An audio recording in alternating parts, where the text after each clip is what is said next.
Ahora con el doctor Carlos Caro, que es abogado penalista, pero también es especialista en gestión de intereses y conflicto de intereses, y vamos a hablar con él de del impacto precisamente del decreto de urgencia 03, la situación de Graña y Montero, en fin, el tema de Odebrecht y todo lo demás, en el sentido de que si esto va a paralizar o no paralizar y va a romper o no va a romper la cadena de pagos y todo lo demás. Regresamos. Y bien, estamos con el doctor Carlos Caro. Carlos, ¿qué tal? ¿Cómo estás? ¿Qué tal, Jaime? ¿Cómo le va? Buenas noches. Bueno, hay una situación que no se entiende bien, un poco compleja, ¿no? Por un lado, la Fiscalía de la Nación llega a un acuerdo preliminar con Odebrecht para que Odebrecht informe delate en buena cuenta a los que recibieron sobornos. Se suponía que esto era a cambio, en principio, de que Odebrecht pudiera de alguna manera seguir operando, pero luego hay unas declaraciones del fiscal de la Nación diciendo que el Poder Judicial informa que en realidad no puede ser colaborador eficaz Odebrecht como tal y por lo tanto este esquema ya no funcionaría. Y de otro lado sale el decreto de urgencia 03 que establece, en fin, una serie de requisitos y condiciones para que Odebrecht y otras empresas puedan vender sus activos conformando un fideicomiso.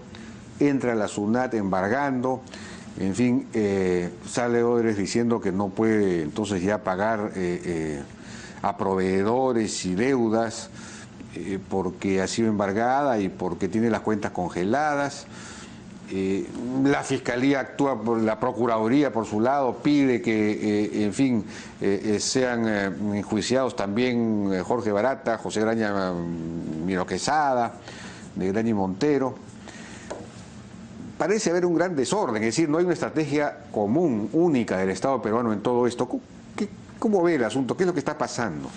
Fíjese, Jaime, cuando la empresa acepta su responsabilidad penal en los Estados Unidos y firma un acuerdo con el Departamento de Justicia, esa información acá da lugar, digamos, a que se produzca esta suerte de acuerdo preliminar que hace la Fiscalía con la empresa para el intercambio de información, y es ahí donde surge, digamos, el primer gran caso, ¿no?, de los peces gordos, ¿no?, el tema de la línea Metro 1, el tema de Toledo, etcétera. Entonces la Fiscalía empieza a hacer su trabajo y recibe información para poder hacer esto. Pero hay algo que sale en el camino, que nadie lo vio venir, por decirlo de alguna manera, que es el decreto de urgencia 003-2017, que tiene dos componentes, ¿no? Por un lado, el componente relativo a la continuidad de los proyectos. El Estado tiene que garantizar que los proyectos sigan existiendo, pese a que esta empresa puede estar en default. Pero por otro lado hay un tema que sí es muy discutible, que es el tema relativo a la reparación civil, porque este tema del fideicomiso, ese tema de si alguien te quiere comprar activos cuando la empresa es corrupta, tiene que pedirle permiso a la ministra de Justicia y la ministra de Justicia tiene que autorizarlo. Este es un régimen que no tiene ningún precedente, digamos, a nivel internacional, por una razón muy sencilla, porque la reparación civil derivada del proceso es algo que le corresponde a los fiscales anticorrupción, jueces anticorrupción, procuradores anticorrupción. O sea, en principio, el Ejecutivo no tiene vela en ese entierro. Pero es para asegurar el pago de la reparación civil, no es para determinar la reparación civil. Efectivamente, pero hay que tener en cuenta lo siguiente, ¿no?, que para eso mismo ya existen mecanismos en el proceso penal, que son los embargos judiciales, congelamiento de cuentas. Existen, digamos, una serie de mecanismos como la inhibición. Pero me imagino que trataban de evitar eso, porque producido el embargo se produce la parálisis. Claro, pero justamente hay tantas medidas judiciales que se pueden dar, hay tantas variables que podría haberse llegado a resultados parecidos en el marco del mismo proceso de naturaleza penal.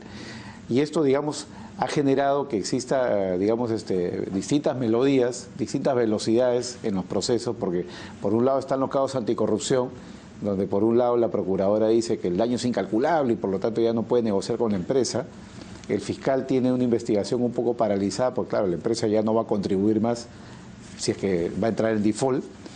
Y por otro lado tenemos que este decreto de urgencia todavía no ha sido implementado, porque hay que recordar que pese a que ya está en vigencia el decreto, los lineamientos, que es como una suerte de reglamento que se han venido aprobando por resolución ministerial, han sido modificados 3 veces en 17 días. Salió la primera versión el día 8 de marzo, la segunda salió el 15 y la última acaba de salir el sábado. ¿Pero son modificaciones de modificaciones o son agregados? No. O sea, la primera fue reemplazada por la segunda y la segunda fue reemplazada por la tercera. Es decir, se ha ido perfeccionando, lo que significa que el gobierno parece que tampoco tiene muy claro cuáles son, digamos, finalmente el marco de aplicación. Y esto genera pues cierto desorden porque abogados, notarios, bancos no saben, por ejemplo, qué negocios pueden hacer con Odebrecht o qué negocios no pueden hacer con ellos. O lo que usted decía hace un momento, ¿no? Graña y Montero está incurso dentro de, digamos, la norma.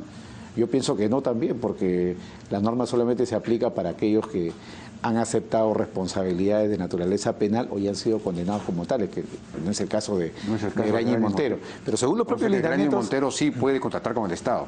Formalmente sí, o sea, no tiene ningún impedimento porque no ha habido ninguna condena y le ampara a su funcionario la presunción de inocencia, ¿no? Pero fíjese, el detalle es que los lineamientos, que se han modificado 3 veces en 17 días, establece que el Ministerio de Justicia tiene que habilitar en un portal web la lista de las empresas que están, digamos, dentro del ámbito del decreto de urgencia. Hasta ahora no sale esa lista.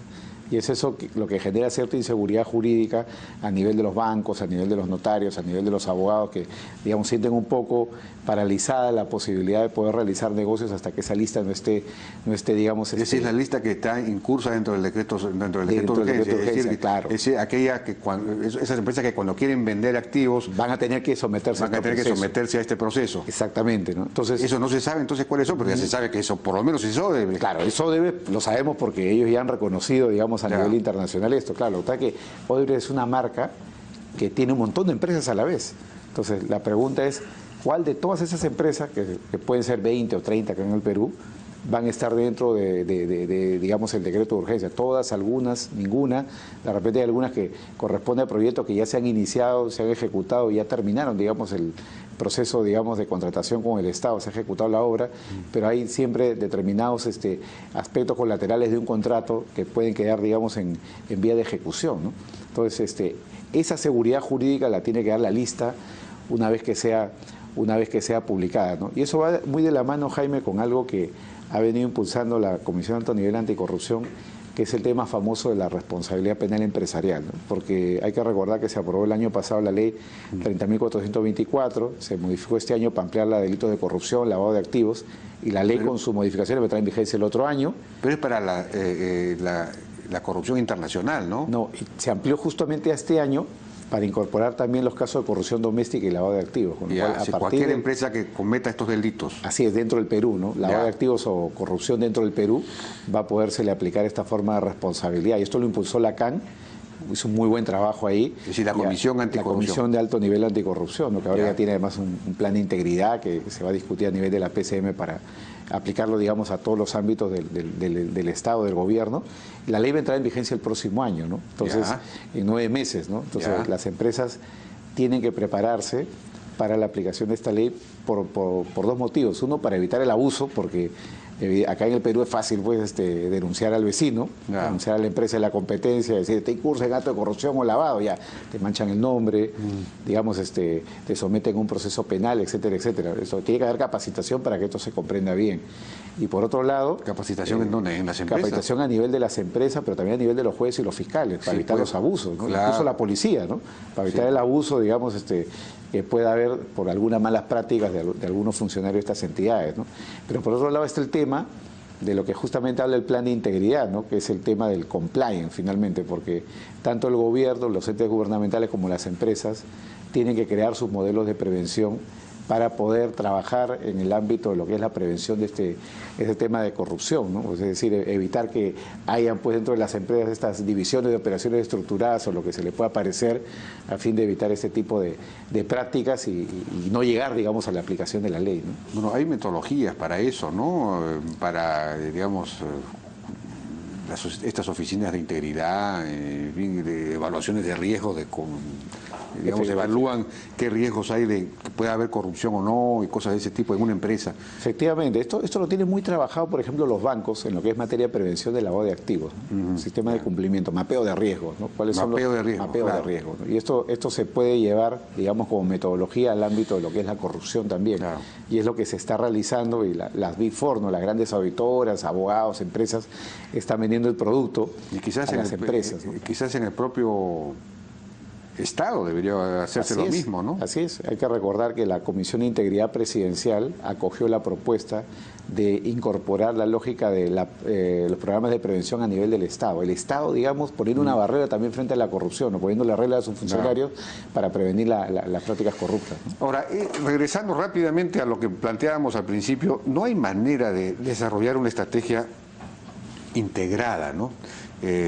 Porque la Fiscalía desarrolla su estrategia, la Procuraduría tiene otra, el 03 tiene su propio planteamiento, la SUNAT actúa por su cuenta y son acciones que no son coherentes necesariamente entre sí y terminan paralizando todo. Es decir, claro, a la larga, lo importante es identificar a los culpables, a los corruptos, ¿no? Pero la empresa como tal tiene que seguir funcionando, o los proyectos, o las concesiones, en fin, tiene que poder venderse y que entren nuevos operadores.